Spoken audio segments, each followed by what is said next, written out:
Hello everyone, আশা করি সবাই খুব ভালো রয়েছো।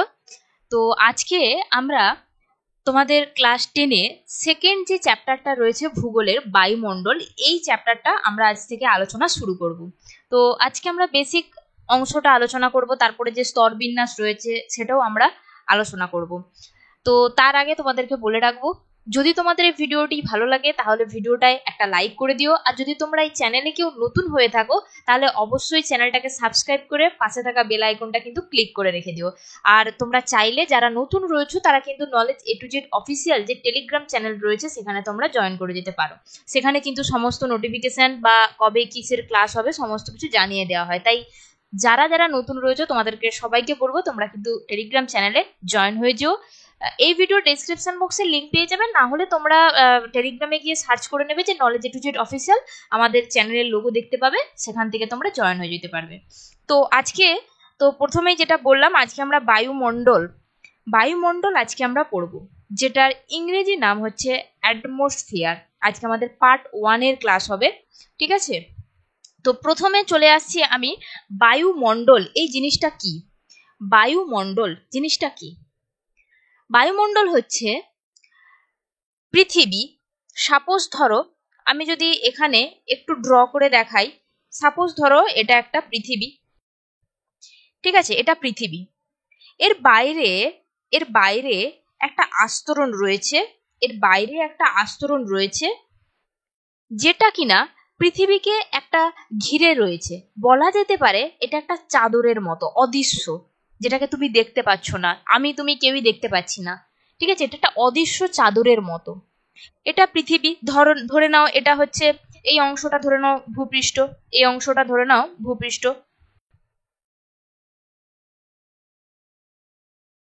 সাপোজ ধরো এই অংশটা ধরো ভূপৃষ্ঠ, ঠিক আছে? এটা ভূপৃষ্ঠ, আর এটা হচ্ছে পৃথিবী। আমি এখানে লিখে দিচ্ছি, এটা হচ্ছে পৃথিবী। আর এই যে বাইরে এই যে অংশটা, এই অংশটাই হচ্ছে অ্যাকচুয়াল বায়ুমণ্ডল, যেটা ভূপৃষ্ঠ থেকে 10,000 কিলোমিটার পর্যন্ত বিস্তৃত, যেটা অদৃশ্য, চোখে দেখা যায় না, যেখানে জলীয় বাষ্প বলো, ধূলিকণা বলো, হ্যাঁ, তারপরে বিভিন্ন জৈব অজৈব কণা, এই সমস্ত কিছু রয়েছে এই এই অংশটায়। মানে এই যে অংশটা, এখান থেকে এই ভূপৃষ্ঠ থেকে ওই বায়ুমণ্ডলের যে স্তর, সেই অংশটার মানে যে 10,000 কিলোমিটার যেটার উচ্চতা রয়েছে অ্যাপ্রক্স, সেই অংশটা হচ্ছে বায়ুমণ্ডল। যদি আমরা এই ছবিটাই একটু ভালো করে দেখি, দেখো তোমরা দেখতে পাচ্ছ কিনা, দেখো এটা, দেখো সূর্য। আমি যেটা বললাম যে এটা পৃথিবী, দাঁড়াও লেখাটা মুছে দিই। দেখো আমি যেটা বললাম যে এই অংশটা হচ্ছে এটা পৃথিবী। এখানে রয়েছে আমাদের সূর্য। সূর্য থেকে তাপ আসছে, ভূপৃষ্ঠে পড়ছে। এর বাইরে দেখো একটা অংশ রয়েছে সাদা রঙের, যেখানটায় এই অংশটা যেখানটা ব্লার করা রয়েছে, এই যে অংশটা, এটাই হচ্ছে বায়ুমণ্ডল। এই স্তরে অনেক কিছু ঘটে, যেমন ধরো আমরা আকাশের দিকে তাকালে দেখতে পাই আকাশে মেঘ কালো করে এসেছে। আমরা আবার দেখতে পাই যে আকাশ দিয়ে বিমান যাচ্ছে বা প্লেন যাচ্ছে, দেখতে পাই তো। তারপরে ধরো কুয়াশা দেখতে পাই, এগুলো দেখতে পাই তো। এই সমস্ত কিছুই কিন্তু ঘটছে এই বায়ুমণ্ডল স্তরে, ঠিক আছে? এই সমস্ত কিছুই কিন্তু ঘটছে বায়ুমণ্ডল স্তরে। তাহলে চলো দেখে নেওয়া যাক বায়ুমণ্ডল কাকে বলে। আমরা তো এক্ষুনি পড়লাম, ভূপৃষ্ঠ থেকে 10,000 কিলোমিটার পর্যন্ত বিস্তৃত যে অদৃশ্য গ্যাসীয় আবরণ, ঠিক আছে? অতি সূক্ষ্ম ধূলিকণা, আমি এক্ষুনি বলেছি জলীয় বাষ্প রয়েছে, পৃথিবীকে বেষ্টন করে রয়েছে, মানে ঘিরে রয়েছে। এই দেখো না, ঘিরে রয়েছে পৃথিবীকে। আচ্ছা দেখা যাচ্ছে না হয়তো, দেখো পৃথিবীকে, দেখো পৃথিবীকে ঘিরে রয়েছে এই যে অদৃশ্য গ্যাসীয় আবরণ, যেটা পৃথিবী আবর্তিত হওয়ার সঙ্গে সঙ্গে সেই বায়ুমণ্ডলের যে চাদর, যে আস্তরণ, সেটাও কিন্তু আবর্তিত হচ্ছে। এটাকেই বলা হয় বায়ুমণ্ডল। এখন তোমরা বলবে যে সবই তো ঠিক আছে, আমরা তো বিন্দাস আছি, খাচ্ছি দাচ্ছি, সমস্ত কিছু পড়াশোনা করছি, সবই তো হচ্ছে, তাহলে বায়ুমণ্ডলে কি খুব প্রয়োজনীয়তা রয়েছে? বায়ুমণ্ডল কি কোনো গুরুত্ব রয়েছে আমাদের এখানে? অবশ্যই রয়েছে। তুমি যে আমার এই ভিডিওটা তোমার বাড়িতে বসে বসে তুমি যে দেখছো এখন, আজকে বায়ুমণ্ডল আছে বলেই কিন্তু তুমি এখনো জীবনযাপন করছো, স্বাভাবিক জীবনযাপন করছো, তুমি এখনো পর্যন্ত জীবিত রয়েছো। আমি এখনো পর্যন্ত তোমাদেরকে পড়াচ্ছি, আমি এখনো জীবিত রয়েছি এই বায়ুমণ্ডল আছে বলেই। কারণ বায়ুমণ্ডল আছে বলেই সূর্যের যে তাপ, সূর্য থেকে যে তাপ আসছে, যে সমস্ত ইউভি রে বলো, তারপরে ধরো রঞ্জক, ঠিক আছে, এই যে আসছে, এগুলো তো এক একটা লেয়ার, আমরা যখন বায়ুমণ্ডলের যে লেয়ারগুলো পড়বো না, তখন আমরা দেখতে পাবো যে এক একটা লেয়ারে কি কি ঘটনা ঘটছে। এই সমস্ত কিছু কিন্তু আমাদেরকে, জীবগুলোকে, উদ্ভিদ বলো, প্রাণী বলো, সবাইকে রক্ষা করছে। এই যে উষ্ণতা সূর্যের যে আসছে, তার সূর্যের তাপ কিরকম, তার তো উষ্ণতা বা তাপ বুঝতে পারছো, তার নিকটে যাওয়ার কোনো রকম আমাদের নেই। এমনিতেই যা গরম, আমরা তো এখনই হস করছি, তার এক সিটি মাত্র হয়তো আসছে। এই বায়ুমণ্ডল যদি না থাকতো তাহলে জীবগুলো বেঁচে থাকতে পারতো না। এই বায়ুমণ্ডল যদি না থাকতো তাহলে উষ্ণতার ভারসাম্য বজায় থাকতো না। এই বায়ুমণ্ডল যদি না থাকতো তাহলে মানুষ স্বাভাবিকভাবে জীবনযাপন করতে পারতো না। বোঝা গেল? বায়ুমণ্ডলের গুরুত্ব হচ্ছে অপরিসীম। এর পরের পয়েন্টই দেখো আমি লিখে রেখেছি, বায়ুমণ্ডল আমরা কেন পড়বো, বায়ুমণ্ডলের গুরুত্ব কি রয়েছে, বায়ুমণ্ডলের কেন কি প্রয়োজনীয়তাই বা রয়েছে, বায়ুমণ্ডল কেন আমরা খামাখা পড়তে যাব। তাহলে বায়ুমণ্ডলের ফার্স্ট গুরুত্ব যেটা, সেটা হচ্ছে উষ্ণতা, উষ্ণতার ভারসাম্য বজায় রাখা। ঠিক আছে, প্রথম পয়েন্টে আমি লিখব উষ্ণতার ভারসাম্য বজায় রাখা। উষ্ণতার ভারসাম্য বজায় রাখা। তারপরে জীবকুল, জীবমণ্ডল যেটা রয়েছে, মানে উদ্ভিদ বলো, প্রাণী বলো, তাদেরকে বাঁচতে সাহায্য করেছে। তার মানে 2 নম্বর হচ্ছে জীবমণ্ডল। জীবমণ্ডল তোমরা লিখে নিতে পারো, জীবমণ্ডল ব্র্যাকেট দিয়ে লিখে নিতে পারো, উদ্ভিদ বা প্রাণী, তাদেরকে বাঁচিয়ে রাখতে সাহায্য করছে, বাঁচিয়ে রাখতে সাহায্য করছে।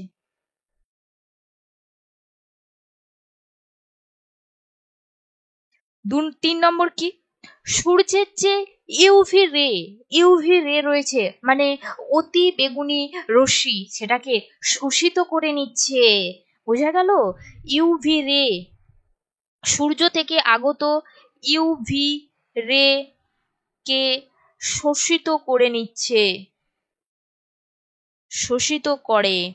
আর 3 নম্বর হচ্ছে আমাদের যে এই যে ধরো মেঘ ধরেছে, বৃষ্টি হচ্ছে, হ্যাঁ গ্রীষ্মকাল, হ্যাঁ রোদ উঠছে, এই সমস্ত মানে আবহাওয়ার সমস্ত ঘটনাই কিন্তু ঘটে এই বায়ুমণ্ডলের পরিস্থিতি নিয়ন্ত্রিত হয়। তাহলে আমি লিখব আবহাওয়ার পরিস্থিতিকে নিয়ন্ত্রণ করে, পরিস্থিতিকে নিয়ন্ত্রণ করে। তাহলে বুঝতে পারছো তো, বায়ুমণ্ডল যদি না থাকতো তুমি আজকে আমার ভিডিও দেখতে পারতে না, আর আমিও এখানে দাঁড়িয়ে পড়াতে পারতাম না। বায়ুমণ্ডলের গুরুত্ব অপরিসীম, অপরিহার্য। বোঝা গেল? এতটা বুঝতে পেরেছো? নেক্সট নেক্সট যাব আমি বায়ুমণ্ডলে উপাদান। আমরা এখানে দেখো, আমরা একটা পয়েন্ট এখানে দেখে এসেছি যে গ্যাসীয় আবরণ, মানে আমরা তো এই যে স্তর, এই যে অংশটা, এখানে তো অনেক গ্যাসও রয়েছে, যেমন জৈব অজৈব কণা রয়েছে, যেমন ধরো জলীয় বাষ্প রয়েছে, সেরকম অনেক গ্যাসীয় আবরণ রয়েছে, যেটা আমরা তুমি আমি দেখতে পাচ্ছি না, অদৃশ্য, তো দেখা তো যাচ্ছে না। এই গ্যাসীয় আবরণ সেটা উপাদান, মানে সেই উপাদানগুলো কতটা কি পরিমাণে রয়েছে সেটা হচ্ছে ভেরি ভেরি ইম্পর্টেন্ট। তো উপাদান হচ্ছে, গ্যাসীয় উপাদানের মধ্যে তোমরা দেখতে পাবে, আমি একটা ছবির মাধ্যমে এখানে দেখিয়েছি, দেখো নাইট্রোজেন রয়েছে 78%, 78% রয়েছে নাইট্রোজেন, যেটা হচ্ছে বায়ুমণ্ডলের অন্যতম একটা প্রধান উপাদান। আর কি রয়েছে, আর রয়েছে অক্সিজেন, অক্সিজেন রয়েছে 21%। মানে যদি আমি হিসাব করে দেখি যে এই নাইট্রোজেন আর এই অক্সিজেন, মানে 78 আর 21কে যদি যোগ করো, দেখো 99%, মানে অক্সিজেন আর নাইট্রোজেন মিলিয়ে কিন্তু বায়ুমণ্ডলে রয়েছে 99%।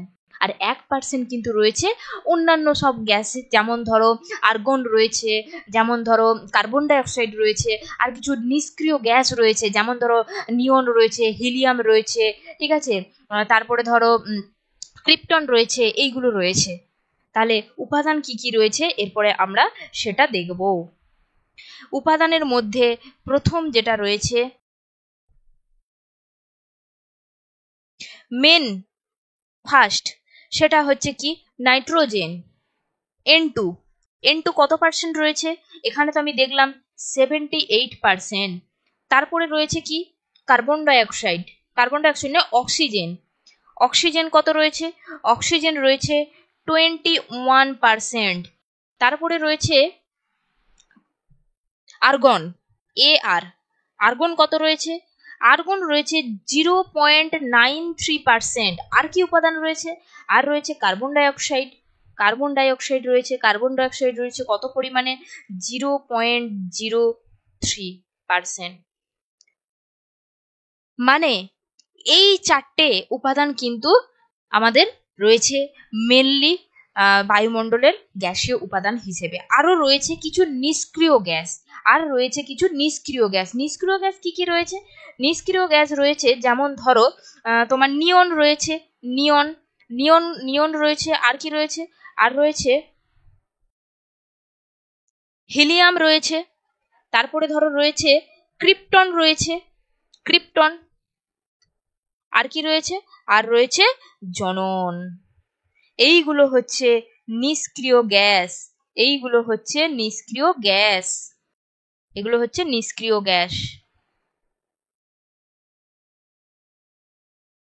আর এইটাকে তোমরা মনে রাখবে কিভাবে? যে মেন যে উপাদানগুলো রয়েছে সেটাকে তোমরা, এই যেমন কার্বন ডাইঅক্সাইড রয়েছে, আর্গন রয়েছে, অক্সিজেন রয়েছে, আর সব থেকে বেশি যেটা রয়েছে সেটা কি নাইট্রোজেন রয়েছে। এইগুলোকে তোমরা, আর যে উপাদান, মানে এই উপাদানগুলোকে তোমরা মনে রাখবে কি করে? এর একটা ট্রিক রয়েছে, দেখো সেই ট্রিকটা হচ্ছে, আমি এখানে লিখে দিচ্ছি, নো এ সি, মানে কোনো এয়ার কন্ডিশন নয়। No, N for nitrogen, O for oxygen, A for argon, আর সি ফর হচ্ছে কার্বন ডাইঅক্সাইড। বোঝা গেল? এন হচ্ছে সব থেকে বেশি রয়েছে, সেজন্য দেখো এন সবার ফার্স্টে রয়েছে, এন সব থেকে বেশি নাইট্রোজেন, তারপরে রয়েছে কি অক্সিজেন, 21% রয়েছে। আর কি রয়েছে? আর রয়েছে আর্গন কত রয়েছে? 0.93% রয়েছে। আর কি রয়েছে? কার্বন ডাইঅক্সাইড কত রয়েছে? 0.0903।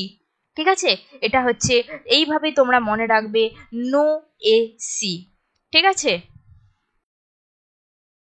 এটা রইল ট্রিক, এটাকে মনে রাখার এটা ট্রিক। আরো একটা ছবি দেখে নিই। বায়ুমণ্ডল যখন আমরা দেখো বায়ুমণ্ডল যখন আমরা দেখছি, ঠিক আছে, এই বায়ুমণ্ডলে এই যে তোমার নাইট্রোজেন, এই যে দেখো নাইট্রোজেন, ঠিক আছে, এই যে নাইট্রোজেনের যে অংশটা, দেখো কতটা অংশ জুড়ে নীলটা রয়েছে, তারপরে কত অংশ জুড়ে রয়েছে ওটা রয়েছে লাল অংশটা, তারপরে দেখো হলুদ অংশটা রয়েছে আর্গন, আর কি রয়েছে? আর এই যে জিরো যে অংশটা, এই গ্রে কালারের যেটা রয়েছে সেটা রয়েছে কার্বন ডাইঅক্সাইড। আর রেস্ট মানে অন্যান্য, মানে এই যে এখানে তোমার নিষ্ক্রিয় গ্যাস যেগুলো আমরা দেখে এসেছি সেইগুলো রয়েছে এই রেস্টের মধ্যে। এই হচ্ছে আমাদের বায়ুমণ্ডলের মেন গ্যাসীয় উপাদান। তাহলে বায়ুমণ্ডলের সবচেয়ে প্রধান গ্যাসীয় উপাদান কোনটি? বায়ুমণ্ডলের সবচেয়ে প্রধান গ্যাসীয় উপাদান হচ্ছে নাইট্রোজেন, যেটা রয়েছে 78%। আর যদি আমরা দেখি যে, যেটা আমি বললাম, বায়ুমণ্ডলের সব থেকে এই নাইট্রোজেন আর অক্সিজেন মিলিয়ে কিন্তু রয়েছে 99%। ঠিক আছে, 99% নাইট্রোজেন আর অক্সিজেন মিলিয়ে। এই হলো আমাদের বায়ুমণ্ডলের মেন উপাদান। এরপরে আমরা দেখব যে বায়ুমণ্ডলে আর কি কি উপাদান রয়েছে। বায়ুমণ্ডলে গ্যাসীয় উপাদান তো পড়ে নিলাম, এরপরে আরো দুটো উপাদান রয়েছে, যেটা হচ্ছে জলীয় বাষ্প আর হচ্ছে ধূলিকণা। আমরা তাহলে বায়ুমণ্ডলকে, তো এখানে আমি লিখে দিচ্ছি উপাদান, সাপোজ ধরো উপাদানের আমরা একটা পোর্শন কিন্তু পড়ে নিয়েছি, সেটা হচ্ছে গ্যাসীয়। গ্যাসীয়টা আমাদের পড়া হয়ে গিয়েছে। আর কি রয়েছে? আর রয়েছে জলীয় বাষ্প, আর রয়েছে জলীয় বাষ্প, আর কি রয়েছে? আর রয়েছে ধূলিকণা, ধূলিকণা। গ্যাসীয় উপাদান পড়া হয়ে গেছে, আর রয়েছে জলীয় বাষ্প। জলীয় বাষ্প কি? জলীয় বাষ্প কি? ধরো এই যে বৃষ্টি হচ্ছে, আকাশে মেঘ করছে, বৃষ্টি হচ্ছে, জলীয় বাষ্প আছে বলেই আকাশে মেঘ করছে আর বৃষ্টি হচ্ছে। এই একটা এক্সাম্পল। তারপরে ধরো এই যে শিশির, কুয়াশা, তুষারপাত, এইগুলো সমস্ত কিছু ঘটছে কিন্তু এই জলীয় বাষ্পের কারণে। আর কি হতে পারে? আর হতে পারে ধরো লিনতাপ, লিনতাপ রয়েছে না, এই লিনতাপ সৃষ্টি হয় এই জলীয় বাষ্পের কারণে। এখন তোমরা বলবে কিছুই মাথায় ঢুকছে না, আপনি কি বলে দিচ্ছেন, আমার মাথায় কিছুই ঢুকছে না। তোমরা সবাই থামস আপ খাও, কেউ স্প্রাইট খাও, কেউ 7 আপ খাও, সোজা কোথায় যে কোল্ড ড্রিঙ্কস সেগুলো তোমরা খাও, সেগুলো কোথায় থাকে? সেগুলো ফ্রিজে থাকে, তাই তো? ফ্রিজে থাকে। তোমাকে দোকানে তুমি কিনতে গেছো, তুমি সাইকেলে করে বা হাতে করে কিনে নিয়ে যখন বাড়িতে নিয়ে এলে, ফ্রিজ থেকে মালটা বের করে দিল, কিন্তু তার গায়ে একটা ঘাম বা একটা জল সৃষ্টি হয়। সেটা কেন হয়? ফ্রিজে তো মালটা শীতল রয়েছে, ঠান্ডা রয়েছে, ফ্রিজে ওই প্রোডাক্টটা কিন্তু ঠান্ডা রয়েছে।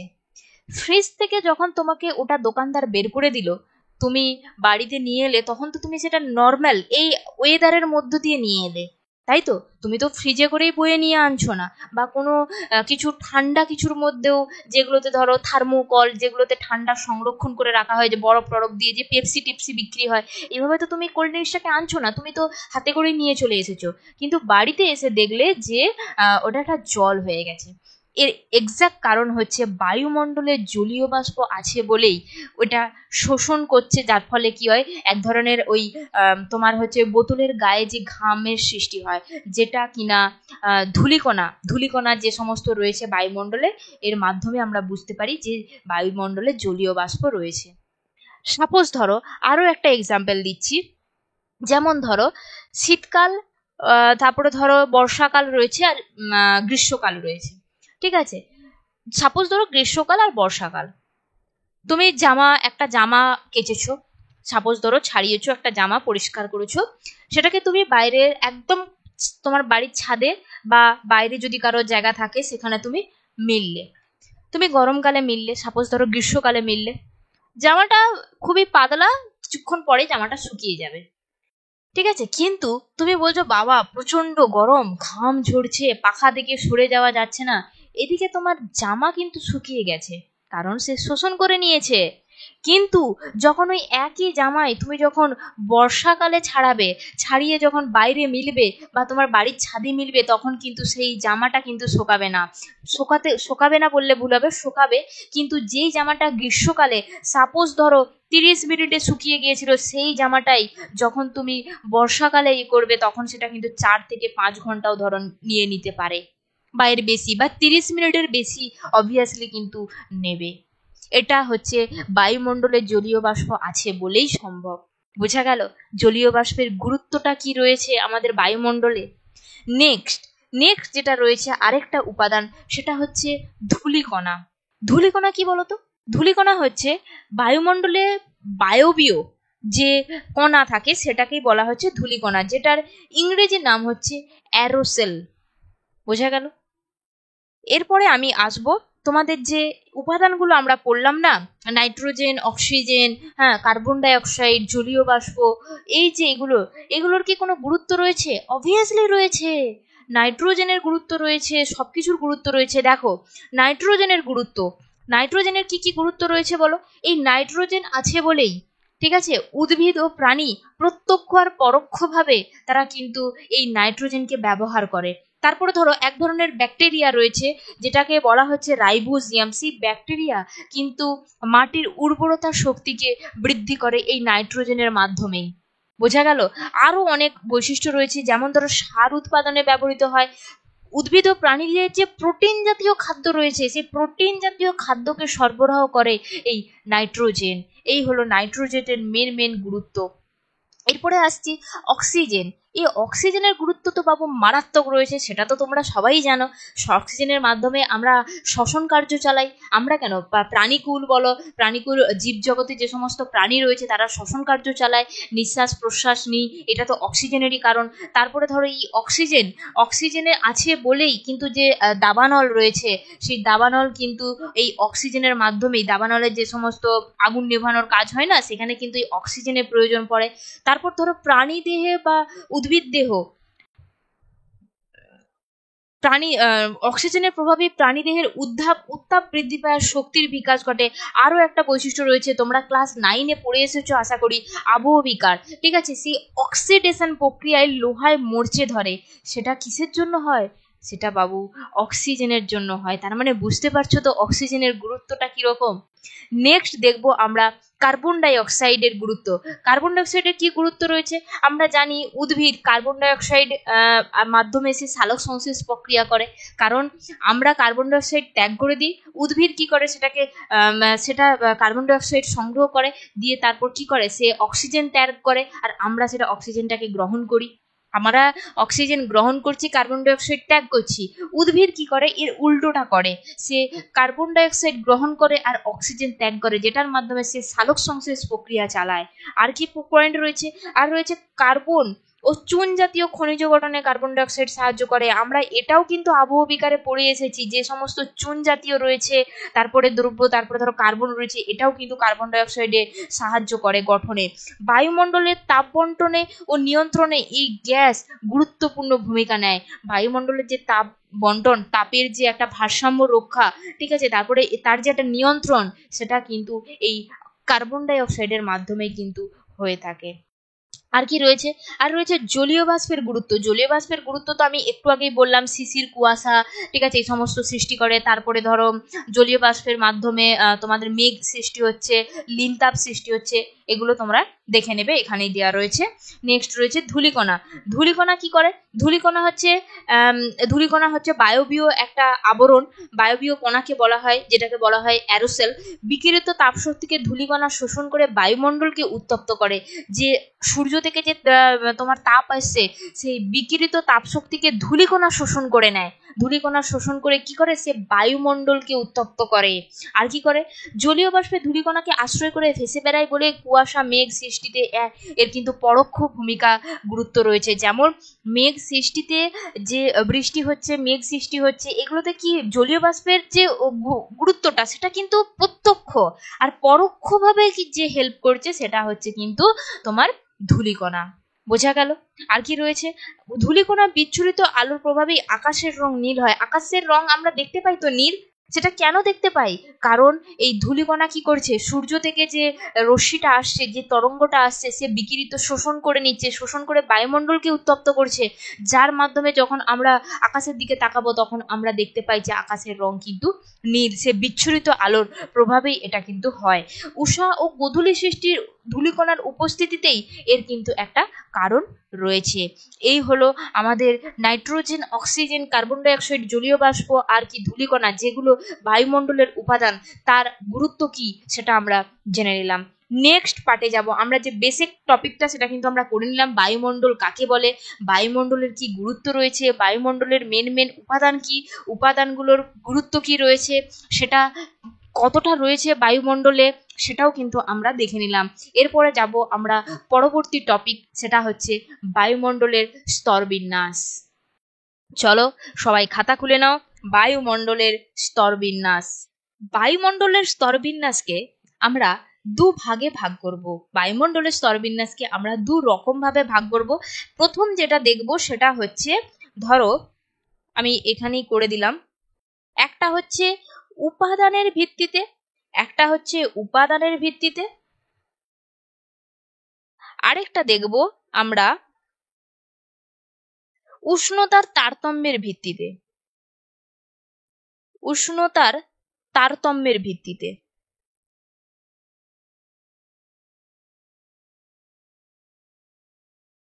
একটা দেখব উপাদানের ভিত্তিতে আর একটা দেখব উষ্ণতার তারতম্যের ভিত্তিতে। উপাদানের ভিত্তিতে আমরা বায়ুমণ্ডলের স্তরকে কিন্তু দুভাগে ভাগ করে থাকি। একটা হচ্ছে সমমণ্ডল আর একটা হচ্ছে বিষমমণ্ডল। মানে একটা হচ্ছে সমমণ্ডল,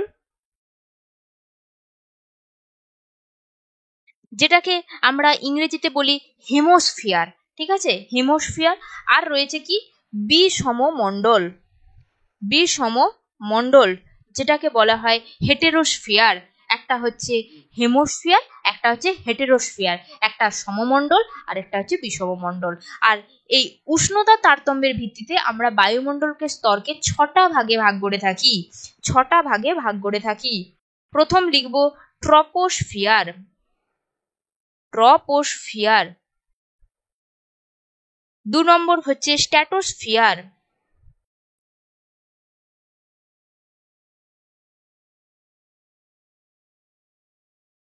3 নম্বর হচ্ছে মেসোস্ফিয়ার।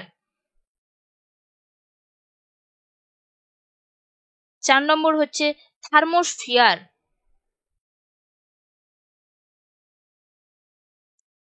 5 নম্বর হচ্ছে এক্সোস্ফিয়ার।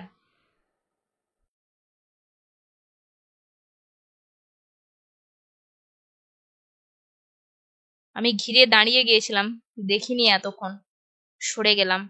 আরেকটা হচ্ছে ম্যাগনেটোস্ফিয়ার, ম্যাগনেটোস্ফিয়ার।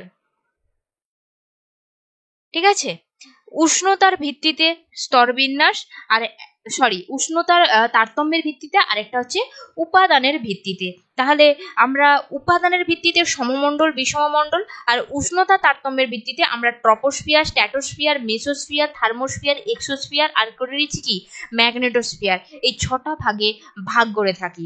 এখন তোমরা বলবে যে ম্যাম এত এইভাবে ছটা তো স্তর, আপনি তো এত এইভাবে বলে দিলেন, আমরা কিভাবে মনে রাখবো? তারও ট্রিক দেবো।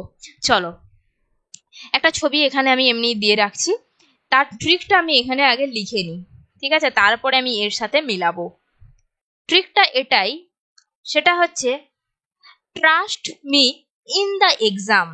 ঠিক আছে, trust me in the exam, এটা একটা প্রচলিত ট্রিক রয়েছে, সেটা হচ্ছে trust me, trust me in the exam. তোমরা বলবে যে ম্যাম আপনি বড় হাতের ছোট হাতের এইভাবে কেন মিলিয়ে মিশিয়ে লিখছেন? কারণ আছে, কারণ তো আছে। দেখো,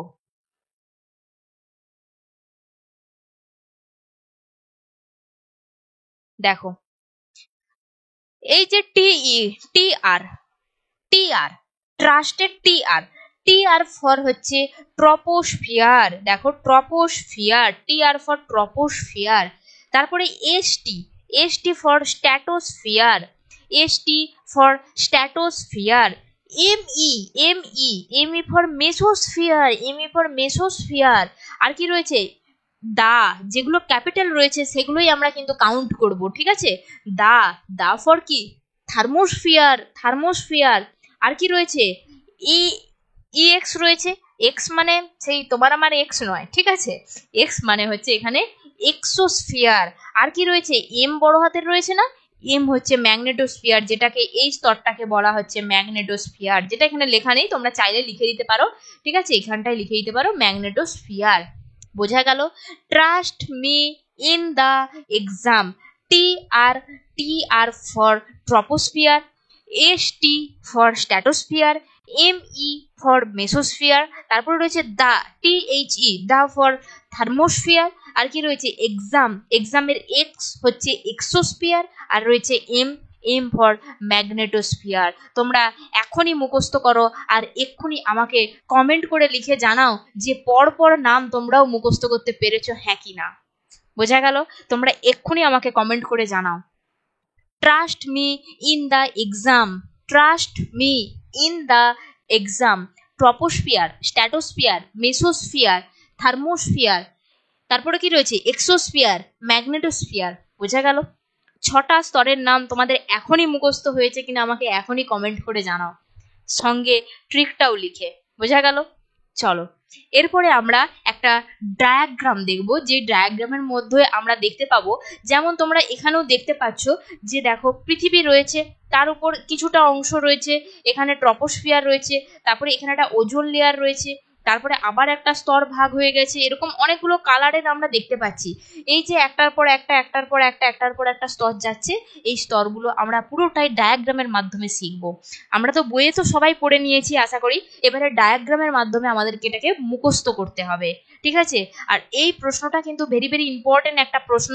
যদি তোমাদের পরীক্ষায় স্তর আসে, স্তর বিন্যাস আসে উষ্ণতার তারতম্যের ভিত্তিতে, তাহলে কিন্তু অবশ্যই তোমাদেরকে ছবি যুক্ত করতে হবে। যে ডায়াগ্রামটা আমি আঁকবো সেটা কিন্তু তোমাদেরকে আঁকতে হবে, তবেই তোমরা ফুল মার্কস পাবে। চলো এরপরে আসি, প্রথম যেটা দেখবো, যে ডায়াগ্রামটা দেখবো সেটা হচ্ছে গিয়ে তোমার যে হোমোস্ফিয়ার আর হেটেরোস্ফিয়ার রয়েছে সেই অংশটা।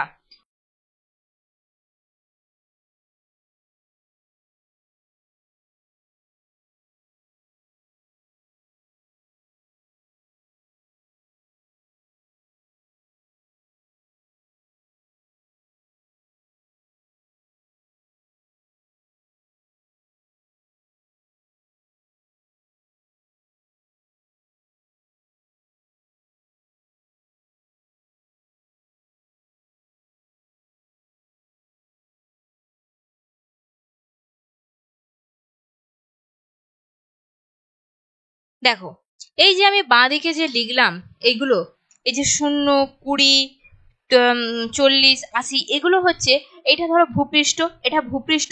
ভূপৃষ্ঠ থেকে এই স্তরটা কতদূর পর্যন্ত বিস্তৃত? আমি যে প্রথমেই শুরুতেই বলেছিলাম ভূপৃষ্ঠ থেকে 10,000 কিলোমিটার পর্যন্ত উচ্চতায় রয়েছে, তাই 10,000 কিলোমিটার পর্যন্ত কিন্তু আমরা নোট ডাউন করে নিলাম। এরপরে হিমোস্ফিয়ার আর হেটেরোস্ফিয়ার। হিমোস্ফিয়ার হচ্ছে একদম বায়ু ভূপৃষ্ঠের ওপরেই যে ট্রপোস্ফিয়ার, স্ট্র্যাটোস্ফিয়ার, মেসোস্ফিয়ার রয়েছে, এই তিনটে স্ফিয়ার নিয়ে গঠিত হয়েছে হেমোস্ফিয়ার। যেটা ভূপৃষ্ঠ থেকে উচ্চতা কত রয়েছে বলতো? যেটা ভূপৃষ্ঠ থেকে উচ্চতা রয়েছে 80 পর্যন্ত। এইটা, এই অংশটা হচ্ছে তোমার হেমোস্ফিয়ার বা সমমণ্ডল। হেমোস্ফিয়ার বা সমমণ্ডল, ঠিক আছে? এরপরে যে অংশটা, মানে এই স্তরে কি রয়েছে? ট্রপোস্ফিয়ার রয়েছে, স্ট্র্যাটোস্ফিয়ার রয়েছে, আর কি রয়েছে? আর রয়েছে মেসোস্ফিয়ার, যেটা উচ্চতা ভূপৃষ্ঠ থেকে 80 কিলোমিটার বা 88, বইয়ে তোমাদের 88 লেখা রয়েছে, সেই 88 কিলোমিটার পর্যন্ত যে স্তর সেটা রয়েছে হেমোস্ফিয়ার, যেটা কিনা ট্রপোস্ফিয়ার, স্ট্র্যাটোস্ফিয়ার, মেসোস্ফিয়ার নিয়ে গঠিত। আর কি রয়েছে? আর রয়েছে এর উপরে যে অংশটা, মানে এই 80 যে লিখে দিলাম, এই যে 80 লিখে দিলাম, এই 80 থেকে উপরে যে অংশটা মানে 10,000 পর্যন্ত, এটা কিন্তু রয়েছে তোমাদের হেটেরোস্ফিয়ার। এই হেটেরোস্ফিয়ারের কিন্তু 4টে আবার স্তর রয়েছে, উপস্তর যেগুলো, সেগুলো আমরা লিখবো। দাঁড়াও, এই যে অংশটা, এই অংশটা হচ্ছে তোমার হেটেরোস্ফিয়ার বা বিষমমণ্ডল, ঠিক আছে? এর যে 4টে স্তর, প্রথম দেখো 80 থেকে 200 কিলোমিটার, 80 থেকে 200 মিটার পর্যন্ত উচ্চতায় যে স্তর রয়েছে সেটা হচ্ছে আণবিক নাইট্রোজেন স্তর। এটা হচ্ছে কি? এটা হচ্ছে তোমার আণবিক নাইট্রোজেন স্তর। আণবিক নাইট্রোজেন স্তর।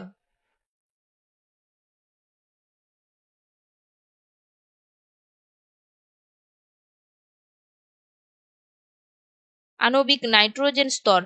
এরপরে 200 থেকে অ্যাপ্রক্স 1100 কিলোমিটার পর্যন্ত উচ্চতায় যে স্তর রয়েছে সেটা রয়েছে কি তোমার বলতো? সেটা রয়েছে পারমাণবিক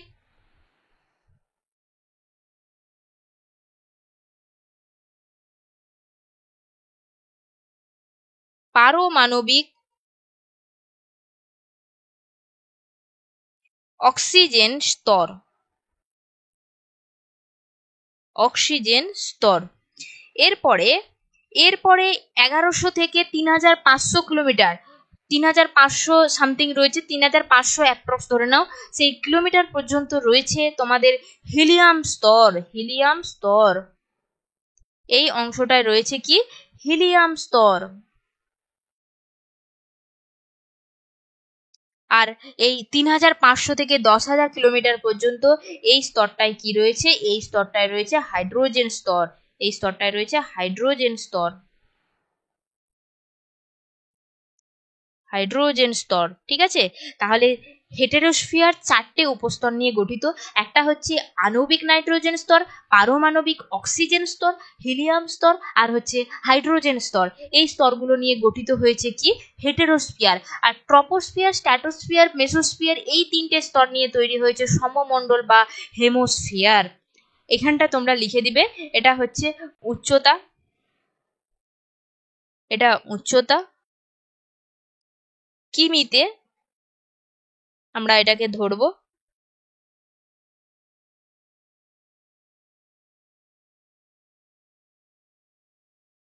ঠিক আছে, নেক্সট এটা গেল আমাদের উপাদানের ভিত্তিতে। এটা হচ্ছে উপাদানের ভিত্তিতে, এই ডায়াগ্রামটা আমরা দেখলাম উপাদানের ভিত্তিতে।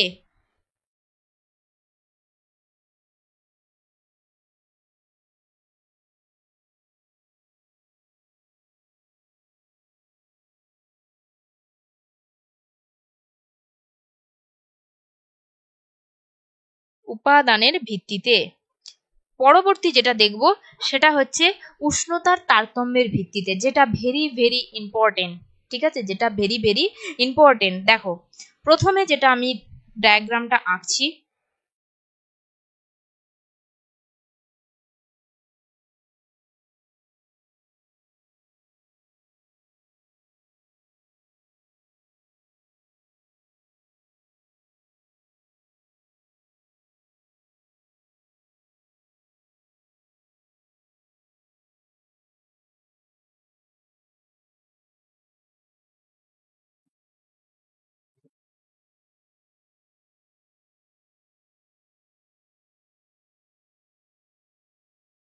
দেখো প্রথমে আমি লিখে দিলাম এই পাশে সেই নাম্বারিং গুলো।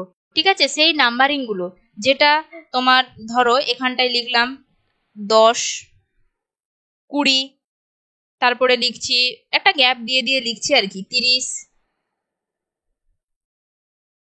40, তারপরে ধরো লিখলাম 50, তারপরে ধরো একটা ছাড় দিয়ে লিখলাম 80, তারপরে ধরো লিখলাম 500, তারপরে রয়েছে তোমার 750, তারপরে ধরো 10,000।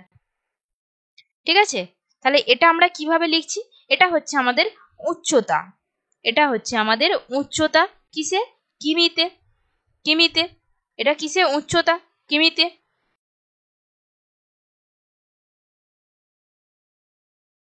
নিচে লিখবো আমরা সেলসিয়াস, যে তাপমাত্রা রয়েছে সেই তাপমাত্রা। ফার্স্ট লিখলাম 0 ডিগ্রি, এই পাশে ধরো লিখছি +50 ডিগ্রি, আরেকটা লিখলাম +100 ডিগ্রি, এই পাশে লিখছি -50 ডিগ্রি, আর ধরো লিখছি -100 ডিগ্রি। ঠিক আছে, একটা হচ্ছে পজিটিভ মানে উচ্চতা বৃদ্ধি পাচ্ছে, আর যেটা নেগেটিভ সেটা মানে উচ্চতা কমে যাচ্ছে। আমরা তো বলি এইভাবেই তো, তুমি দার্জিলিং বেড়াতে গেছো, আরে বাবা কত ডিগ্রি তোমাদের তাপমাত্রা, তুমি বলছো ওরে বাবরে -2। ঠিক আছে, প্রচুর ঠান্ডা, -7 প্রচুর ঠান্ডা। ঠিক আছে, মাইনাস মানে হচ্ছে কম, আর প্লাস মানে হচ্ছে উচ্চতা, এই উষ্ণতা বৃদ্ধি। এতটুকু ক্লিয়ার সবার কাছে। উচ্চতা কিভাবে কাউন্ট করতে হয় আমরা দেখিয়ে নিয়েছি। ভূপৃষ্ঠ, এটা হচ্ছে তোমাদের ভূপৃষ্ঠ, সব সময় মনে রাখবে নিচে যে লাইনটা টানা হয়েছে সেটা হচ্ছে ভূপৃষ্ঠ। এই অংশটায়, এই যে অংশটায়, এটা হচ্ছে সেই বায়ুমণ্ডলের যে আস্তরণ, যে চাদরটা পৃথিবীকে ঘিরে রেখেছিল, যে অদৃশ্য গ্যাসীয় আবরণ দ্বারা যে ঘিরে রেখেছিল, সেই অংশটাই হচ্ছে এটা, যেটা কিনা 10,000 কিলোমিটার পর্যন্ত উঁচু রয়েছে। প্রথম যেটা দেখবো, প্রথম যে স্তর যেটা রয়েছে সেটা হচ্ছে কি ট্রপোস্ফিয়ার। ট্রপোস্ফিয়ার কি, ভূপৃষ্ঠ থেকে নিরক্ষীয় অঞ্চলে এটা 18 কিলোমিটার পর্যন্ত বিস্তৃত মানে উচ্চতায়। ঠিক আছে, তো প্রথমে আমি তাহলে কাউন্ট করে নিচ্ছি ট্রপোস্ফিয়ার মানে 18 মানে ঠিক 20-র নিচে হবে। 18 মানে কি ঠিক 20-র নিচে, মানে এই অংশটা ধরো, এটা হচ্ছে তোমার ট্রপোস্ফিয়ার, এটা হচ্ছে তোমার ট্রপোস্ফিয়ার, এই অংশটা হচ্ছে ট্রপোস্ফিয়ার। এরপর আসি ট্রপোস্ফিয়ারের কি কি বৈশিষ্ট্য রয়েছে, কি কি ট্রপোস্ফিয়ার সম্পর্কে আমরা জানবো। আমরা যে আছি, মানুষের বাস, ঘর বাড়ি, এমনকি পাহাড় পর্বত সমুদ্র, ঠিক আছে, তারপরে ধরো এমনকি মাউন্ট এভারেস্ট এই ট্রপোস্ফিয়ারের মধ্যেই রয়েছে। ঠিক আছে, এই ট্রপোস্ফিয়ারের মধ্যেই রয়েছে। এই ট্রপোস্ফিয়ার কি, ভূপৃষ্ঠ থেকে প্রথমে বললাম নিরক্ষীয় অঞ্চলে 18 কিলোমিটার পর্যন্ত বিস্তৃত। এই স্তরে উচ্চতা বৃদ্ধির সাথে সাথে উষ্ণতা হ্রাস পায়। কেন পায়? তোমরা বলবে উচ্চতা বৃদ্ধির সাথে সাথে উষ্ণতা হ্রাস পায় কেন? এই কারণটা আমি পরে তোমাদেরকে একটু পরে জাস্ট ব্যাখ্যা করে দিচ্ছি। আগে আমি এর বৈশিষ্ট্যগুলো বলে দিই তোমাদেরকে। ট্রপোস্ফিয়ার হচ্ছে একদম ভূপৃষ্ঠের ওপরেই যে স্তরটা, তার নিরক্ষীয় অঞ্চলে ভূপৃষ্ঠ থেকে 18 কিলোমিটার পর্যন্ত উচ্চতা। তারপরে বললাম এটা তোমার উচ্চতা বৃদ্ধির সাথে সাথে উষ্ণতা হ্রাস পায়। নেক্সট যে বৈশিষ্ট্য, এই স্তরকে বলা হয় তোমার ক্ষুব্ধ মণ্ডল। এখন তোমরা বলবে এই স্তরকে কেন ক্ষুব্ধ মণ্ডল বলা হয়? এই কারণেই বলা হয় কারণ এই স্তরে কি হয় বলতো, ঝড় ঝঞ্ঝা মেঘ বৃষ্টি এই সমস্ত সৃষ্টি হয়। যাতে কি হয় বলতো, একটা অশান্ত পরিবেশ থাকে, মানে একটা কোলাহলপূর্ণ একটা মানে পরিবেশ থাকে, যেটা কিনা একদম মানে শান্ত নয়, যেটা হচ্ছে ক্ষুব্ধ মণ্ডল। এই কোলাহলপূর্ণ হওয়ার জন্য একে ক্ষুব্ধ মণ্ডল বলা হয়। যেহেতু এটা ক্ষুব্ধ মণ্ডল, তাই এই স্তর দিয়ে কিন্তু যে আমরা প্লেন যায় না, জেট বিমান বা জেট প্লেন যায়, এগুলো কিন্তু এই ট্রপোস্ফিয়ারের মধ্য দিয়ে যায় না।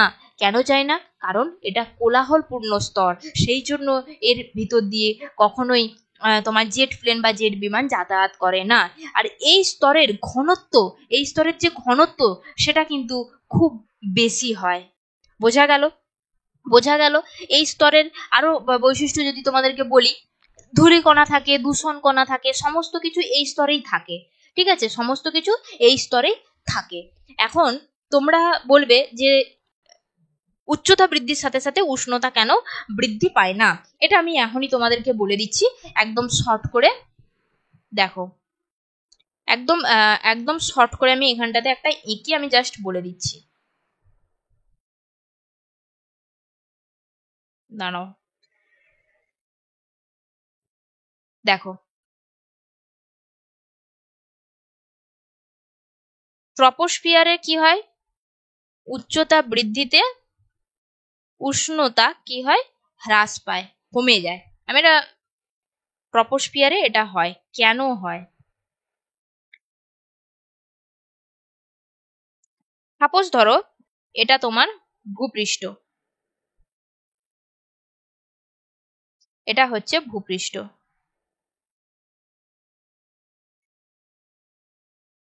এখানে সূর্য, এখানে সূর্য,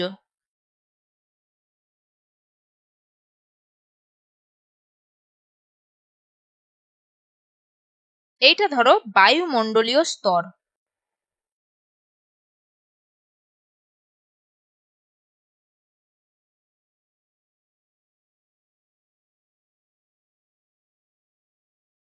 এটা হচ্ছে বায়ুমণ্ডলীয় স্তর, যেটাই যেটা কিনা সেই 10,000 কিলোমিটার পর্যন্ত, যেটা কিনা এই যে ডিস্টেন্সটা, এটা হচ্ছে সেই 10,000 কিলোমিটার ভূপৃষ্ঠ থেকে। ঠিক আছে, তো সূর্য রশ্মি আসছে, সূর্য রশ্মি আসছে, এসে কি করছে, ডাইরেক্ট সে ভূপৃষ্ঠকে উত্তপ্ত করছে। সে বায়ুমণ্ডলকে উত্তপ্ত করার জন্য কি করছে, একদম সরাসরি সে ভূপৃষ্ঠকে আসে ফার্স্টে উত্তপ্ত করে। বায়ুমণ্ডলকে উত্তপ্ত করে তিনটে পদ্ধতির মাধ্যমে। একটা হচ্ছে বিকিরণ, পরিচলন আর পরিবহন। এই তিনটে পদ্ধতির মাধ্যমে বায়ুমণ্ডলকে উত্তপ্ত করে। বায়ুমণ্ডলকে যখন উত্তপ্ত করে, বায়ুমণ্ডলের তো আমরা এক্ষুনি স্তরগুলো পড়ে এসেছি। ধরো এখানে রয়েছে বায়ুমণ্ডলীয় স্তর, যেমন এই ট্রপোস্ফিয়ার, স্ট্র্যাটোস্ফিয়ার, মেসোস্ফিয়ার, তারপরে ধরো থার্মোস্ফিয়ার, এক্সোস্ফিয়ার, ম্যাগনেটোস্ফিয়ার, এই স্তরগুলো পরপর পরপর রয়েছে। এই যে অংশটা ট্রপোস্ফিয়ার, এটা তো আমরা এই অংশটা তো ট্রপোস্ফিয়ার, এই অংশটা তো ট্রপোস্ফিয়ার। ঠিক আছে, এই অংশটা তো তোমাদের ট্রপোস্ফিয়ার, এটা এটা ট্রপোস্ফিয়ার। মানে এটা যত উপর দিকে উঠতে থাকবে, তাহলে কি হচ্ছে, উষ্ণতা বৃদ্ধি পাচ্ছে। কারণ বায়ুমণ্ডলকে যত উত্তপ্ত করছে, ফার্স্ট সূর্য এসে কি করবে, বায়ুমণ্ডলকে উত্তপ্ত করতে পারে না, প্রথমে এসেই সে ভূপৃষ্ঠকে উত্তপ্ত করবে। ভূপৃষ্ঠকে উত্তপ্ত করার পর সে বায়ুমণ্ডলকে উত্তপ্ত করতে হবে। বায়ুমণ্ডলকে উত্তপ্ত হয় তিনটে পদ্ধতি, বিকিরণ, পরিচলন আর পরিবহন। এই তিনটে পদ্ধতির মাধ্যমে বায়ুমণ্ডলকে উত্তপ্ত করে। কেন করে? কারণ সে বায়ুমণ্ডলে তো আমরা অনেকগুলো তো স্টেপ রয়েছে, যেমন ধরো ঘনত্ব রয়েছে, তারপরে ধরো চাপ রয়েছে, তারপরে ধরো তোমার উষ্ণতা, উষ্ণতার যে তারতম্য, এই সমস্ত বায়ুমণ্ডলের দ্বারাই তো হয়ে থাকে। এজন্য বায়ুমণ্ডলকে সূর্য ডাইরেক্ট উত্তপ্ত করতে পারে না, সে ডাইরেক্ট এসে ভূপৃষ্ঠকে তাপ মারবে। তাপ দেওয়ার পরে ভূপৃষ্ঠ থেকে কি করবে, ভূপৃষ্ঠ থেকে দেখো সে উপর দিকে যখন যাচ্ছে তখন তো মানে ধরো এটা ভূপৃষ্ঠ, এখানে তাপটা বেশি থাকবে নাকি এই জায়গায় যখন আসছে তখন তাপটা কমে যাবে। তুমি এখানে একটা বার্নারটাকে জ্বেলেছো, গ্যাসের ওভেনের বার্নারকে জ্বেলেছো, তুমি এখানে যখন আগুন রাখছো তুমি হাতের তাপ বেশি পাচ্ছ, যখন উঁচুতে উঠে যাচ্ছে তাপ তো কমে যাচ্ছে, তাই না? এটাই হচ্ছে মেন কারণ, যেখানে ঘনত্ব কমে যায়, ভূপৃষ্ঠ উষ্ণকরণ, ঠিক আছে, সেখানে ভূপৃষ্ঠ থেকে যেহেতু অনেকটা দূরে চলে যায় সে কারণে উষ্ণকরণও কমে যায়, আর কি চাপও কম। এই কারণেই ট্রপোস্ফিয়ারে যত ভূপৃষ্ঠ থেকে উঁচুতে উঠে যাবে তত কিন্তু উষ্ণতা হ্রাস পেতে থাকবে। বোঝা গেল? এরপরে আমরা দেখব পরবর্তী যে স্তর রয়েছে, না পরবর্তী যেটা রয়েছে, যে অংশটা রয়েছে সেটা কি বলতো? পরবর্তী রয়েছে এই ট্রপোস্ফিয়ারের ঠিক ওপরেই রয়েছে কি বলতো, ট্রপোপজ। ট্রপোপজ যেটা ধরো না এই অংশটা, ঠিক আছে, এই যে অংশটা এটা হচ্ছে ট্রপোপজ।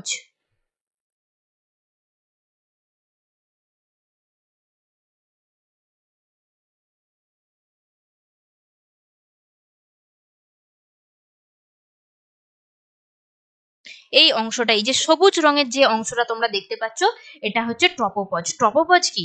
ট্রপোপজ হচ্ছে এই ট্রপোস্ফিয়ার আর এর ওপরে যে রয়েছে স্ট্র্যাটোস্ফিয়ার, তার মাঝে একটা সীমা রেখা যেটাকে বলা হয় ট্রপোপজ।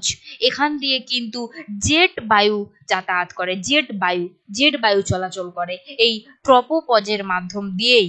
ঠিক আছে, তো আমি একটু নোট ডাউন করে দিই যাতে তোমাদের সুবিধা হয়। চলো, এটা হচ্ছে আমরা কি, ট্রপোস্ফিয়ার। এটা হচ্ছে কি, ট্রপোস্ফিয়ার।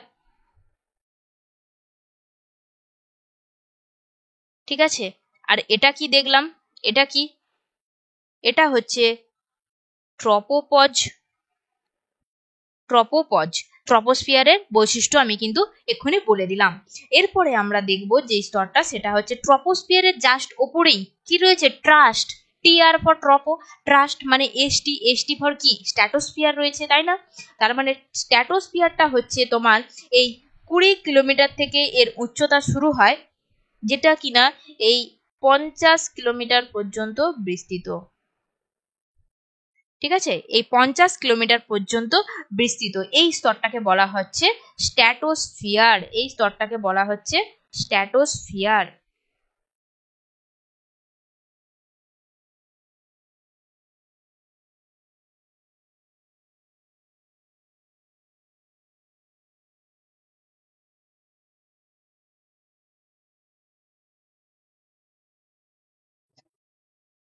এই স্তরের কি বৈশিষ্ট্য? এই স্তর হচ্ছে ভূপৃষ্ঠ থেকে ট্রপোস্ফিয়ারের দ্বিতীয় স্তর, যেটা কিনা 50 কিলোমিটার উচ্চতা রয়েছে। এই স্তরে উচ্চতা বৃদ্ধির সাথে সাথে উষ্ণতাও বৃদ্ধি পায়। আবার এই স্তরকে শান্ত মণ্ডল বলা হয়। কেন বলা হয়? কারণ এই স্তরে কোনো ঝড় ঝঞ্ঝা মেঘ বৃষ্টি এই সমস্ত সৃষ্টি হয় না, এটা এখানে বায়ু একদম নিশ্চল থাকে, এই জন্য একে বলা হয় শান্ত মণ্ডল। তাই এই স্তর দিয়ে কিন্তু আমাদের যে জেট বিমান রয়েছে বা জেট প্লেন রয়েছে সেগুলো কিন্তু এই স্ট্র্যাটোস্ফিয়ারের মধ্য দিয়ে কিন্তু যাতায়াত করে। ঠিক আছে, নেক্সট, এখানে স্ট্র্যাটোস্ফিয়ারের একটা মেন বৈশিষ্ট্য হচ্ছে এখানে ওজোন লেয়ার রয়েছে, যেটা কিনা সূর্য থেকে আগত যে ইউভি রে, অতি বেগুনি রশ্মিকে শোষিত করে নেয়। যেটা যেটা দেখিয়ে দিচ্ছি আমি কোন স্তরটা। এই ধরো ঠিক ট্রপোপজের ওপরে প্রায় 10 থেকে 15 কিলোমিটার, মানে এই অংশটা ধরে নাও, এই অংশটা রয়েছে কি রয়েছে, এই অংশটায় রয়েছে ওজোন লেয়ার। এই অংশটায় রয়েছে ওজোন লেয়ার।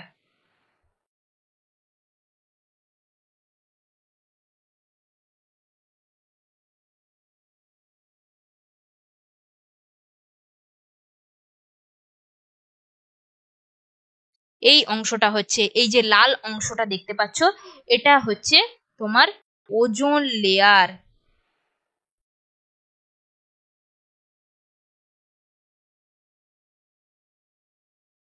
এটা কিন্তু এই স্ট্র্যাটোস্ফিয়ারের মধ্যেই কিন্তু রয়েছে ওজোন লেয়ার। বোঝা গেল? এই স্ট্র্যাটোস্ফিয়ারের ওপরেই রয়েছে স্ট্র্যাটোপজ, যেটা স্ট্র্যাটোস্ফিয়ার আর মেসোস্ফিয়ারের মাঝের যে সীমারেখা সেটাকে বলা হচ্ছে স্ট্র্যাটোপজ, যেটাকে বলা হচ্ছে স্ট্র্যাটোপজ। যেরকমটা ট্রপোপজ ছিল সেরকম এখানেও রয়েছে কি স্ট্র্যাটোপজ।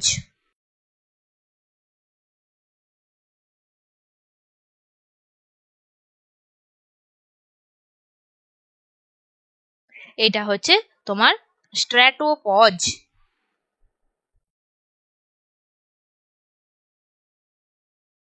স্ট্র্যাটোপজ। এরপরে রয়েছে কি, এরপরে রয়েছে তোমার মেসোস্ফিয়ার। এরপরে স্ট্র্যাটোপজ তাহলে হচ্ছে স্ট্র্যাটোস্ফিয়ার আর মেসোস্ফিয়ারের সীমারেখা, তার মানে উপরের স্তর কি mesosphere. Trust me, me for কি মেসোস্ফিয়ার, তাই তো, যেটা ভূপৃষ্ঠ থেকে 80 কিলোমিটার পর্যন্ত উচ্চতায় রয়েছে, মানে এই অংশটা,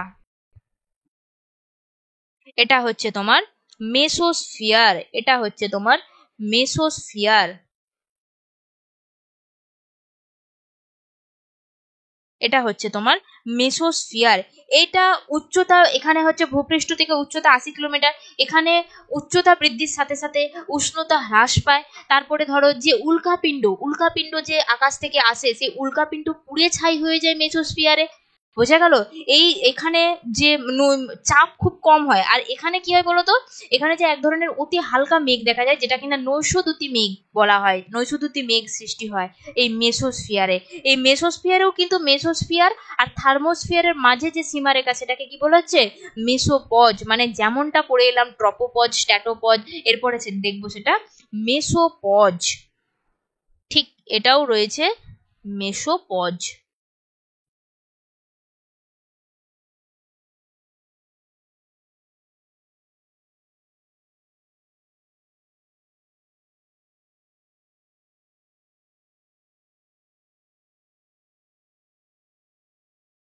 এটা হচ্ছে তোমার মেসোপজ।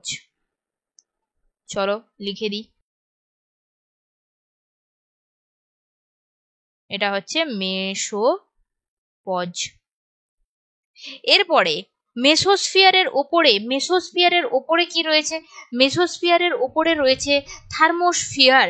মেসোস্ফিয়ারের ওপরে রয়েছে থার্মোস্ফিয়ার, যেটা 500 কিমি পর্যন্ত বিস্তৃত, যেটা 500 কিমি পর্যন্ত বিস্তৃত। মানে ধরো এই অংশটা, এই অংশটা কি রয়েছে, এটা রয়েছে থার্মোস্ফিয়ার। এটা রয়েছে থার্মোস্ফিয়ার। এখানে এই থার্মোস্ফিয়ার, তারপরে এক্সোস্ফিয়ার, ম্যাগনেটোস্ফিয়ার, এই সমস্ত স্তরগুলো যখন উচ্চতা বৃদ্ধি হবে উষ্ণতাও এইভাবে ঠিক বৃদ্ধি পেতে থাকবে। বোঝা গেল? এরপরে যতগুলো স্তর পড়বো এই স্তরগুলোই কিন্তু উচ্চতা বৃদ্ধির সাথে সাথে উষ্ণতা অতি দ্রুত হারে বৃদ্ধি পায়।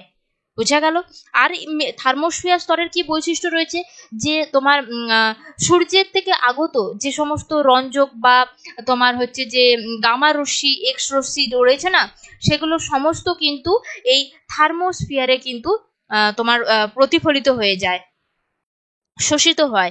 আর কি রয়েছে, আর রয়েছে তোমার, আর কি রয়েছে, আর রয়েছে যে বেতার তরঙ্গ। ঠিক আছে, যে বেতার, আমরা যে রেডিও এফএম চালাই, এই বেতার তরঙ্গ প্রতিফলিত হয় এই থার্মোস্ফিয়ারে। বোঝা গেল? আর এখানে কি হয়, আয়নিত বায়ু, বায়ু আয়নিত অবস্থায়, আয়নিত মানে কি, অণু পরমাণু যে আয়নে পরিণত হয় না, অণু বা পরমাণু যে আয়নে পরিণত হয়, সেই আয়নিত অবস্থায় থাকে। যে কারণে কি হয়, এর অপর নাম বা একে বলা হয় আয়োনোস্ফিয়ার। থার্মোস্ফিয়ারই আরেক নাম হচ্ছে আয়োনোস্ফিয়ার। এই থার্মোস্ফিয়ার ওপরে, ঠিক ওপরে আবার কি রয়েছে এক্সোস্ফিয়ার, যেটা 750 কিলোমিটার পর্যন্ত বিস্তৃত, যেটা ভূপৃষ্ঠ থেকে 750 কিলোমিটার পর্যন্ত বিস্তৃত। এই স্তরটাকে বলা হচ্ছে কি এক্সোস্ফিয়ার। এক্সোস্ফিয়ার। আর এক্সোস্ফিয়ারের ওপরে 10,000 কিলোমিটার পর্যন্ত বিস্তৃত স্তরকে কি বলা হয়, 10,000 কিলোমিটার বিস্তৃত স্তরকে বলা হয় ম্যাগনেটোস্ফিয়ার। এটা হলো সবশেষ স্তর।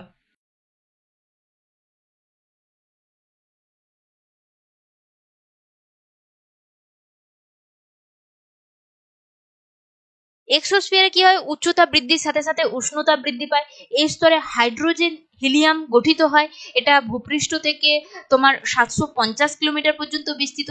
এই হলো এক্সোস্ফিয়ার। আর কি রয়েছে, আর রয়েছে ম্যাগনেটোস্ফিয়ার। ম্যাগনেটো দেখি আমরা বুঝে ম্যাগনেট চুম্বক, এখানে কিন্তু চৌম্বক ক্ষেত্র তৈরি হয়েছে, চৌম্বক ক্ষেত্র পৃথিবীকে যেন বেষ্টন করে আছে, ঠিক আছে। এটা ভূপৃষ্ঠ থেকে 10,000 কিলোমিটার পর্যন্ত বিস্তৃত এবং বায়ুমণ্ডলের সর্বশেষ বা শেষ সীমা হলো ম্যাগনেটোস্ফিয়ার। বোঝা গেল? তাহলে এতটা একদম ক্রিস্টাল ক্লিয়ার কিনা আমাকে একটু তোমরা বলো। বোঝা গেল? এখানে একটা জিনিস লেখা হয়নি, সেটা হচ্ছে, আমি একটু ছোট করে দিই, এটা তাহলে লিখতে পারবো, নিচটায় উষ্ণতাটা লেখা হয়নি।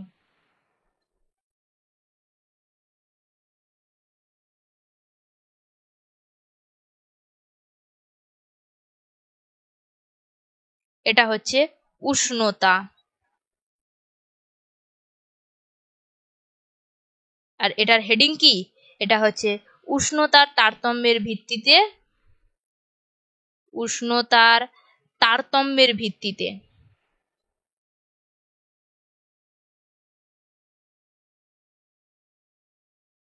উষ্ণতার তারতম্যের ভিত্তিতে আমরা বায়ুমণ্ডলের একদম ডায়াগ্রাম একদম সুন্দর করে বুঝে নিয়েছি ম্যাম। ক্লিয়ার? সবার কাছে ক্লিয়ার হলে আমাকে এখনই কমেন্ট করে জানাও, ঠিক আছে? তো দেখো, এরপরে যেগুলো রয়েছে, আমি যে বৈশিষ্ট্যগুলো বলেছি সেই বৈশিষ্ট্যগুলো আমি একবার করে দেখিয়ে দিচ্ছি, তোমরা জাস্ট দেখে নাও। ট্রপোস্ফিয়ার, এখানে বৈশিষ্ট্য দেওয়া রয়েছে। নেক্সট রয়েছে স্ট্র্যাটোস্ফিয়ার, স্ট্র্যাটোস্ফিয়ারও বৈশিষ্ট্য রয়েছে। তারপরে দেখো মেসোস্ফিয়ার, মেসোস্ফিয়ারের বৈশিষ্ট্য, থার্মোস্ফিয়ারের বৈশিষ্ট্য। নেক্সট দেখো এক্সোস্ফিয়ার, তারপরে রয়েছে ম্যাগনেটোস্ফিয়ার। তোমরা বৈশিষ্ট্যগুলো এখান থেকে দেখে করে নিও। এরপরে আমরা যেটা দেখব সেটা হচ্ছে কি বলতো, নেক্সট যেটা পড়বো সেটা হচ্ছে ওজোন, যেটা আমরা স্ট্র্যাটোস্ফিয়ারে অলরেডি পড়ে চলে এসেছি। ওজোন লেয়ার রয়েছে, সেই ওজোন আমাদেরকে আলাদাভাবে পড়তে হবে। দেখো ওজোন কি, ওজোন হচ্ছে বায়ুমণ্ডলে অক্সিজেনে 3টি পরমাণু আইসোটোপ যুক্ত হালকা নীল রঙের উগ্র আষ্টে গন্ধযুক্ত বিষাক্ত গ্যাসকে বলা হচ্ছে ওজোন। সেটার একক রয়েছে, দেখো ওজনের একক হচ্ছে ডবসন একক।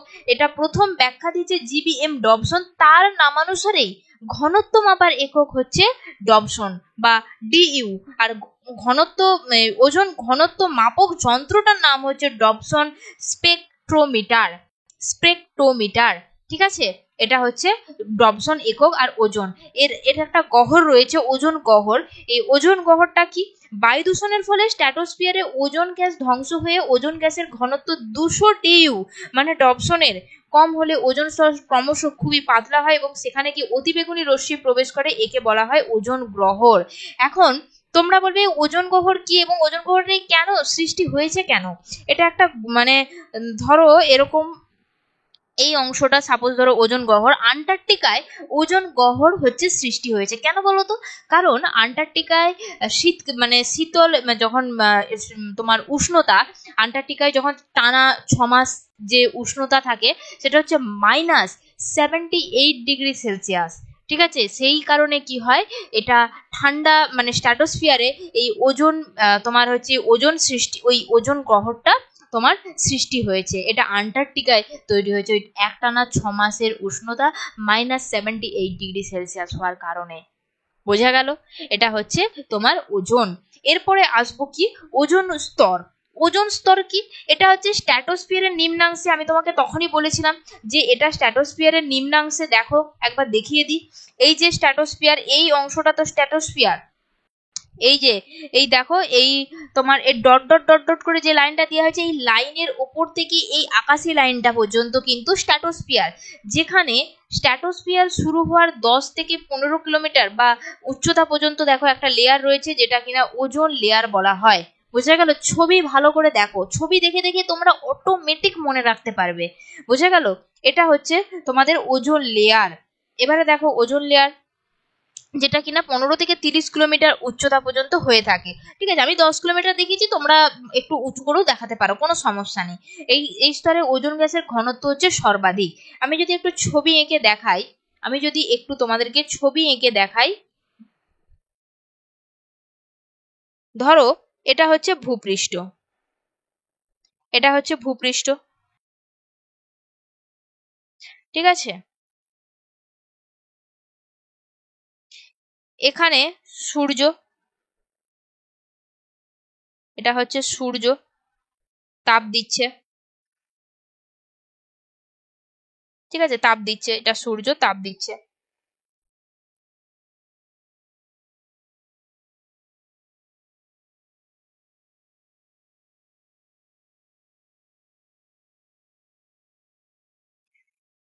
ধরো এখানে তো লেয়ার গুলো রয়েছে, যেমন ধরো ট্রপোস্ফিয়ার রয়েছে, স্ট্র্যাটোস্ফিয়ার, এটা ওজোন লেয়ার, তারপরে মেসোস্ফিয়ার, এরকম করে সমস্ত স্তরগুলো রয়েছে।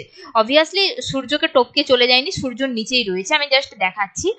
এই যে ওজোন লেয়ার, এখান থেকে, এই যে দেখো, এখান থেকে ইউভি রে আসছে, এখান থেকে ইউভি রে আসছে, এই ইউভি রে বিকিরিত হয়ে আবার ফিরে যাচ্ছে এই ওজোন লেয়ারের ফলেই, এই ওজোন লেয়ারের ফলেই। বোঝা গেল? এটা হচ্ছে ওজোন লেয়ার। এই ওজোন লেয়ারের গুরুত্ব কি রয়েছে জানো তো? ওজোন লেয়ারের গুরুত্ব রয়েছে, প্রথম যে গুরুত্বটা রয়েছে দেখো, প্রাকৃতিক সৌর পর্দা। কেন বলতো প্রাকৃতিক সৌর পর্দা? কারণ ক্ষতিকারক সূর্য থেকে আগত যে ক্ষতিকারক অতিবেগুনি রশ্মি আছে সেটাকে সে শোষিত করে নিচ্ছে। তারপরে কি হয়, উষ্ণতার তারতম্য বজায় থাকছে। মানে কি বলতো, অ্যাকচুয়ালি এটা একটা প্রাকৃতিক, মানে একটা ছাঁকনির মতো কাজ করছে, যেটাকে বলা হচ্ছে আমরা আমরা বলছি প্রাকৃতিক সৌরপর্দা। আর কি রয়েছে, বায়ুমণ্ডলে উষ্ণতার তারতম্য বা ভারসাম্য বজায় থাকছে, কারণ এই লেয়ারটা, এই ওজোন লেয়ারটা যদি না থাকতো তাহলে ইউভি রে শোষিত করতে পারতো না, তাহলে পুরো সূর্য থেকে যে ক্ষতিকারক অতিবেগুনি রশ্মি ডাইরেক্ট আসতো, আমাদের এই জীবকুল বেঁচে থাকতে পারতো না, জীবকুল বিনষ্ট হয়ে যেত। বোঝা গেল? এই জন্য মানে উষ্ণতার যে ভারসাম্য সেটা কিন্তু সে তাপ আসছে শোষিত করে নিয়ে আবার বিকিরিত হয়ে যাচ্ছে, কিছুটা অংশ ওপরের দিকে বিকিরিত হয়ে যাচ্ছে, এই ওজোন লেয়ারের ফলেই কিন্তু এটা হচ্ছে। বিশ্ব উষ্ণায়ন থেকে রক্ষা পাচ্ছে গ্লোবাল ওয়ার্মিং, যে আমাদের সূর্য থেকে যদি প্রচুর তাপ আসে তাহলে তো জীবকুল মারা যাবে, জীবকুল বিনষ্ট হয়ে যাবে, বিশ্ব উষ্ণায়ন হয়ে যাবে, তাহলে এই গ্লোবাল ওয়ার্মিং এর হাত থেকে কিন্তু রক্ষা করছে এই ওজোন লেয়ার। বোঝা গেল? এটাই হলো ওজোন লেয়ারের গুরুত্ব। এরপরে আসবো ওজোন বিন্যাসের কি কারণ। ওজোন বিন্যাসের তো কারণ রয়েছে, সব থেকে মেন কারণ সেটা কি বলতো, কিছু গ্যাস রয়েছে, যেমন ধরো ক্লোরোফ্লোরোকার্বন, সিএফসি। এটার উৎস কি, এই কিছু গ্যাস, যেটা হচ্ছে প্রধান ক্লোরোফ্লোরোকার্বন। এই সিএফসি গ্যাস কোথায়, আমরা সব থেকে ভালো কি হয় জানি, যে রেফ্রিজারেটর মানে ফ্রিজ, এসি, যে বডি স্প্রে লাগাই আমরা গায়ে, সে বডি স্প্রে, এইসবের মধ্যে কিন্তু এই সিএফসি থাকে। তোমরা চাইলে এখানে উৎসগুলো লিখে নিতে পারো, আমি আর লিখছি না, ঠিক আছে। বডি স্প্রে, এসি, রেফ্রিজারেটর, তারপরে ধরো ফোম, যেগুলো আমরা সেই বার্থডেতে ব্যবহার করি না, ফোম স্প্রে, ওই সবের মধ্যে কিন্তু রয়েছে সিএফসি। এরপরে কি লিখবো, এরপরে রয়েছে হ্যালেন। হ্যালেন কি করে, হ্যালেন হচ্ছে অগ্নি নির্বাপক যন্ত্রের কাজ করে, মানে আগুন নেভানোর জন্য যে ওজোন বিনাশের যে যে উৎস তোমার হচ্ছে আগুন নেভানোর জন্য যে গ্যাস ব্যবহার করা হয় সেটা হচ্ছে হ্যালেন। আর রয়েছে মিথেন, মিথেন রয়েছে CH4। মিথেন কি করছে, যে সমস্ত জলা জমি, তারপরে ধরো পানা পুকুর, ঠিক আছে, ধান জমি, এখানে মিথেন গ্যাস উৎপন্ন হয়, ঠিক আছে, এই মিথেন। তারপরে ধরো nitrous oxide, nitrous oxide, nitrous oxide বিভিন্ন রকম সার, কীটনাশক, কীটনাশক নয় মানে ধরো শিল্প, ঠিক আছে, এই সমস্ত জায়গায় কিন্তু এই নাইট্রাস অক্সাইড ব্যবহৃত হয়। বিশেষত তোমরা লিখতে পারো কৃষিতে সার উৎপাদনের ক্ষেত্রে বা শিল্পে সার উৎপাদনের ক্ষেত্রে, তোমার সার শিল্প যেটাকে বলা হয়, সেখানে কিন্তু নাইট্রাস অক্সাইড ব্যবহৃত হয়। এরপরে রয়েছে মিথাইল ব্রোমাইড, মিথাইল ব্রোমাইড। এই মিথাইল ব্রোমাইড হচ্ছে কীটনাশক, কীটনাশকের উৎস, মানে কীটনাশক থেকে উৎপন্ন হয় এই ওজোন গ্যাস বিনাশের। এটাই হলো মেন কারণ। মেন কারণ হচ্ছে ক্লোরোফ্লোরোকার্বন, কারণ ক্লোরোফ্লোরোকার্বন আমরা সব থেকে বেশি ব্যবহার করে থাকি। বোঝা গেল? তাহলে এই ছিল তোমাদের আজকের টোটাল বায়ুমণ্ডলের যে পার্ট ওয়ানের, মানে দুটো পার্ট, একটা হচ্ছে বায়ুমণ্ডলের বেসিক ধারণার উপাদান, আর রয়েছে স্তরবিন্যাস, এই দুটো পার্ট আজকে আমরা আলোচনা করলাম। যদি তোমাদের এই ভিডিওটা ভালো লেগে থাকে তাহলে বন্ধুদের মধ্যে শেয়ার করে দিও, আর ভিডিওটাই কিন্তু একটা লাইক করে দিও। যদি তোমরা এই চ্যানেলে নতুন হয়ে থাকো, চ্যানেলটাকে সাবস্ক্রাইব করে পাশে থাকা বেল আইকনটি কিন্তু ক্লিক করে রেখে দিও। আর চাইলে তোমরা আমাদের টেলিগ্রাম চ্যানেলেও কিন্তু জয়েন হয়ে যেতে পারো। এরপরের টপিকগুলো আমরা ধীরে ধীরে আলোচনা করে নেবো। তো আজকের ভিডিও আমি এখানেই শেষ করছি, পরবর্তী ভিডিওতে তোমাদের সঙ্গে আবারও দেখা হচ্ছে।